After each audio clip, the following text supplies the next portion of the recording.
Muli, magandang araw sa ating lahat.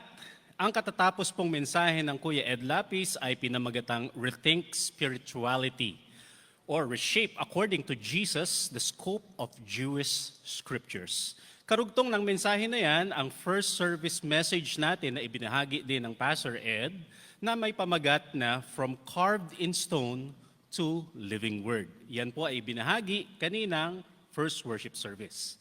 Sa pagkakataon na ito, nais nating kilalanin ang ating mga kapatiran mula sa day-by-day bikutan. Kasama natin sila ngayon sa ating Jesus Celebration sa pangunguna ng Pastor Jonathan Escobido. Kung kayo'y narito, of course, kayo'y narito, maaari ba kayong hilingan na tumayo para kayo ating makilala? Nasaan sila? Ayun sila.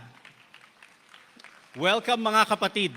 Welcome mga kapatid. Masaya kami nakasama namin kayo ngayong umagang ito. Magsasama-sama dito sa Grand Bulwagan ng Panginoon one Sunday every month. At sa iba pong mga linggo at maging sa ibang mga araw, tayo po ay inaanyayahan na dumalo sa ating mga mini bulwagan worship gatherings. Makikita nyo ang detalye ng ating mga mini bulwagan sa information booth natin at ito rin ay available online.